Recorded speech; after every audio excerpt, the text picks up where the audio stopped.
Israel का एक और झूठ बेनकाब हो गया। अरब मीडिया के मुताबिक हिजबुल्लाह की एम्बुलेंसेस को फौजी मकासद के लिए इस्तेमाल करने का इसराइली दावा झूठा निकला।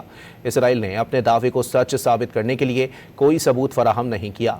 लबनानी तिब्बी अमले और हुकाम पहले ही वाजे कर चुके हैं कि इसराइल जानबूझकर जनूबी लबनान में तिब्बी कारकुनों और तिब्बी मराकज़ को निशाना बना रहा है। आलमी इदारे सेहत के मुताबिक गुज़िश्ता रोज़ भी जनूबी लबनान में 5 अलग अलग हमलों में 9 पैरामेडिक्स हलाक और 7 जख्मी हुए थे।